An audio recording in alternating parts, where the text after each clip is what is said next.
Kali ini kita akan melanjutkan lagi proses pembelajaran untuk menghadapi tes TOEFL bagian Structure and Written Expression skill 14 Parallel Structure with Coordinate Conjunction. Ya, sebelumnya kita udah mengetahui ya bahwa coordinate conjunction yaitu and, but, or, satu lagi itu so merupakan konektor. Tapi kali ini kita membahas keempat kata itu yang mana memiliki sifat sebagai parallel structure alias menghubungkan kata atau sebuah kalimat, ya, gitu. Nah, di sini ya kalau kita perhatiin dari ke contoh 5 kalimat ini, kalau kita perhatiin sisi kiri, sisi kanannya, dan sebelum and, but, or, ya, itu muncul, kita perhatiin sini nggak ada koma, ya. Kalau misal nggak ada komanya, artinya and ini dia berfungsi sebagai parallel structure, ya.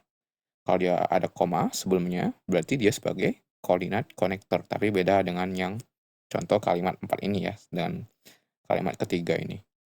Oke, kita bahas dulu untuk yang kalimat pertama dulu. Di sini kalau kita perhatiin, sisi kiri N itu the nurse, dan sisi kanan N itu the doctor, ya. The nurse ini merupakan kata benda, sedangkan the doctor ini juga kata benda. Artinya apa? Artinya sisi kiri dan sisi kanan di antara N itu harus sama, ya, sifatnya. Kalau dia kata benda, berarti sisi kanan kata benda. Kalau dia sisi kiri yang kata sifat, sisi kanannya juga harus kata sifat, ya. Kalau sisi kirinya itu kata kerja, sisi kanannya juga harus kata kerja, ya. Nah, coba kita lihat nih yang but. But ini sisi kirinya knowledgeable. Knowledgeable ini dia kata sifat, adjektif. Boring juga kata sifat, adjektif, ya.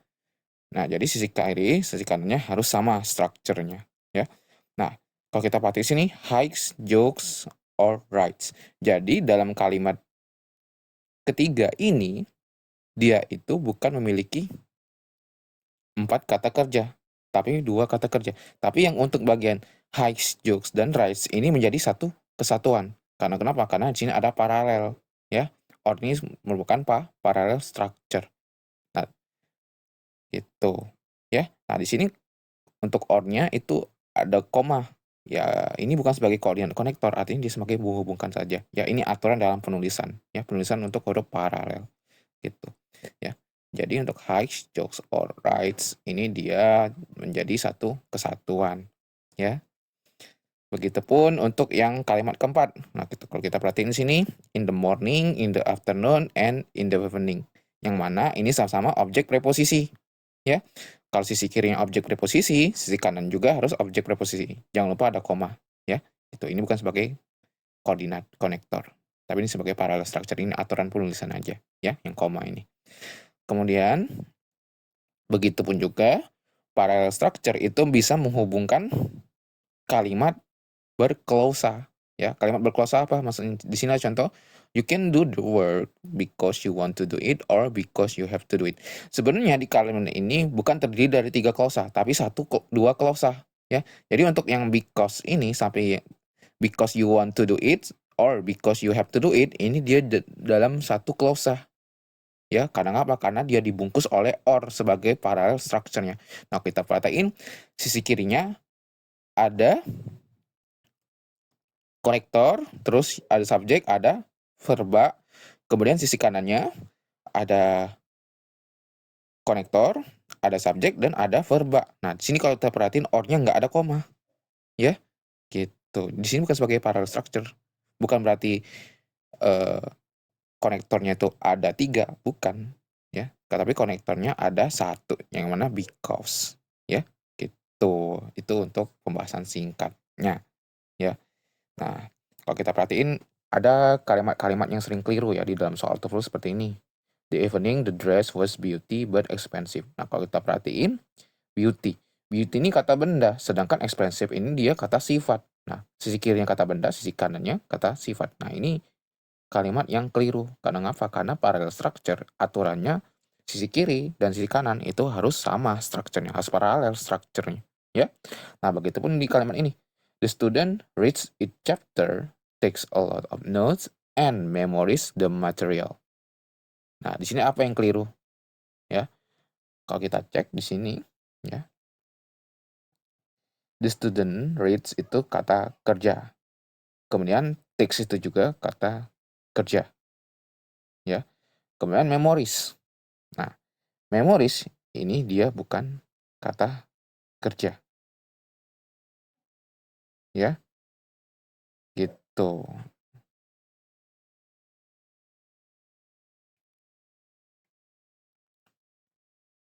Oke. Nah, itu untuk pembahasan singkatnya, ya. Oke, kita bisa lihat dulu di sini, ya, parallel structure with coordinate conjunction, yang mana ada 3 ya, ada and, ada but, dan ada or.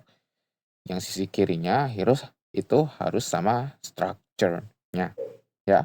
Begitupun juga kalau misalnya structure-nya lebih dari 3, ya, nih, itu harus ada koma sebelum and, but, or itu muncul. Tapi ini bukan sebagai koordinat konektor ya, hanya sebagai parallel structure. Ini aturan penulisan saja. Nah, perlu diperhatiin ya, koma ini penting nanti ya, gitu. Oke, mungkin kita bisa latihan dulu ya, untuk mempermantap pemahaman kita. Di sini kita bisa koreksi dulu untuk nomor 1 dan nomor 2-nya. The pastries in that shop are expensive but quite deliciously. Nah, kalau kita perhatiin di sini the pastries itu merupakan subjek plural ya, karena dia pakai iron S. Ada that di sini, that dia sebagai konektor saja, karena shop ini dia sebagai subjek ya, gitu. Shop, kemudian diikuti dengan are very expensive sebagai verba. Di sini ada but. But ini dia sebagai parallel structure, ya. Nah, dia menghubungkan kata very expensive dan kata quite deliciously. Kalau kita perhatiin di sini, ya, very quiet itu dia sebagai adverb. Kemudian expensive itu kata sifat, deliciously ini dia adverb. Kalau misalnya kata sifat di lilinya itu dia adverb, ya. Jadi untuk nomor 1 itu incorrect karena deliciously, ya. Kemudian untuk nomor 2 di sini. You can find, you ini sebagai subjek, can find ini dia modal ya. Modal itu aturannya harus diikuti dengan kata kerja bentuk pertama. Di sini find itu sebagai kata kerja bentuk pertama. Some chain, ya, ini bukan expression ya. Some chain bukan expression. Itu. Dia hanya sebagai objek aja di sini ya. Bukan sebagai subjek. Some chain, to buy ini dia to infinitive bukan kata kerja ya. Masih subjeknya ada 1 dan ada 1 kata kerja. Kemudian di sini in the drawer, on the top of the dresser, or in the jar. Yang mana in drawer objek preposisi, top the dresser juga objek preposisi karena diawali dengan on, dan in the jar itu juga objek preposisi yang dihubungkan oleh parallel structure-nya itu or. Sisi kiri, sisi kanannya udah sama. Ya, sama-sama objek preposisi. Makanya nomor 2 itu correct, ya. Kemudian untuk nomor 3 di sini. The living room sebagai subjek singular diikuti dengan to be-nya was, merujuk ke subjek singular, udah tepat penggunaan to be was-nya, was decorated, ini dia sebagai bentuk kata kerja pasif ya. Diikuti dengan with expensive ya. Nah, with expensive painting and elegant lamp. Jadi kita merujuk ke sini ya, expensive paintings and elegant lamps ya, kita merujuk sini. Expensive itu kata sifat ya. Elegance juga kata sifat. Painting kata benda, lamps juga kata benda, sama-sama beriron S ya. Udah sama ya strukturnya ya. Jadi untuk nomor 3 itu sudah correct. Di sini masih sama ya triknya, kita cukup memilah yang mana subjek, yang mana kata kerja, yang mana kata benda, yang mana kata sifat ya. Gitu. Yang mana konektor. Oke, untuk nomor 4 di sini he knew subject verb ya, knew ini verb kedua diikuti dengan that sebagai konektor di sini ya, hanya sebagai konektor saja. The financial problems itu subjek plural ya, karena problemnya pakai iron S diikuti dengan to be-nya were, udah tepat ya. Karena to be were itu merujuk ke subjek plural. Gitu. Serius ini bukan kata kerja ya, gitu. Makanya dia muncul to be di sini. Kemudian di sini ada koma ya, betul ya. Ada koma diikuti dengan that ya. That di sini dia sebagai konektor, the situation sebagai verb, the situation sebagai subjek singular diikuti dengan was not, udah tepat ya, was not going. To improve ini to infinitive ya. diikuti dengan and di sini. Ya. And that he needed to get a job. Ya. Nah, perhatiin di sini, sebelum and itu ada koma. Ya, kalau misalnya ada koma, ini n-nya bukan sebagai parallel structure, tapi dia sebagai koordinat konektor. Artinya kelebihan koordinat konektor di sini. Udah ada n, udah ada that. Harusnya nggak usah pakai koma ya. Gitu. Jadi untuk nomor 4 itu incorrect. Kemudian untuk nomor 5 di sini. All day long, ya. All day long ini bukan sebagai ini ya, bukan sebagai expression of quantity. Kalau expression of quantity dia harus diawali dengan objek preposisi yang day long ini ya. Gitu. All day long ini dia sebagai subjek singular ya. Diikuti dengan during the trip ya. During the trip to the mountains ini dia sebagai objek preposisi ya. Gitu. Tapi all day long ini dia adverb time sebenarnya ya, bukan sebagai subjek sebenarnya di sini. Kemudian day. Nah, day-nya sebagai subjek di sini. Day diikuti dengan to be-nya were udah tepat ya, karena were itu merujuk ke subjek jamak ya. Skiing ini verb ing gerund. Kita perhatiin di sini. Skiing, sliding, or played. Skiing itu gerund, sliding juga gerund, tapi played ini kata kerja bentuk kedua kemungkinan ya. Gitu. Jadi untuk nomor 5 itu incorrect ya. Di sini ada koma udah tepat penggunaannya. Kemudian untuk nomor 6 di sini ya. The car needs new tires but not a new engine. The car sebagai subjek singular diikuti dengan kata kerjanya needs dan s sudah tepat. New itu sebagai adverb, tires itu sebagai kata benda. But ya. But itu dia parallel structure diikuti dengan not a new engine. Ini adverb ya, not a new engine. Engine-nya itu kata benda. Sisi kiri, sisi kanannya udah sama. Jadi untuk nomor 6 itu correct ya. Kemudian untuk nomor 7 di sini. He stops ya. Subjeknya he, stops sebagai kata kerja yang berakhir s karena he itu tunggal ya. Working itu sebagai adjective. Kemudian diikuti dengan when. When itu dia sebagai konektor, he sebagai subjek, ya. Gets itu kata kerja berakhir s karena merujuk ke subjek tunggal he, ya. To tired itu sebagai adverb aja, ya. Adverb ketemu dengan tired, adjective, ya. To continue itu dia sebagai to infinitive. Nah, di situ ada or, ya. Oh, berarti or-nya pakai when, berarti dia menghubungkan klausa di sini ya, gitu. Oke, kita cek di sini when sebagai subjek, when sebagai konektor, maaf. He sebagai subjek, has finished sebagai kata sebagai kata kerja ya. Jadi untuk nomor 7 itu incorrect ya. Karena apa? Karena kurang to tired-nya sama to continue-nya. Nggak ada adverb dan nggak ada to infinitive-nya ya. Jadi untuk nomor 7 itu incorrect ya. Kemudian untuk nomor 8. To get to the office ya. Ini sebagai to infinitive. You should, nah you-nya sebagai subjek. You should go ini sebagai modal, yang mana modal harus diikuti dengan kata kerja bentuk pertama.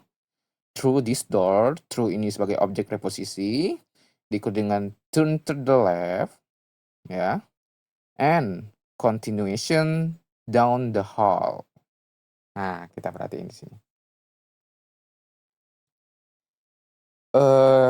Should go sebagai verba, ya. Turn sebagai verba, tapi kita perhatiin di sini continuation. Continuation ini bukan verba. Ya, continuation ini bukan verba, tapi dia sebagai kata benda. Makanya nomor 8 ini incorrect. Ya, gitu.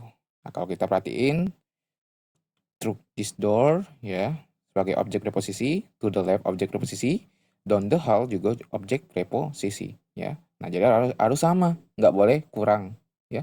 Kalau yang tadi kurang. Kalau untuk nomor 7 tadi kurangnya to tired, adjective adverb, dan to infinitive, ya. Oke, nomor 8 incorrect. Kemudian untuk nomor 9.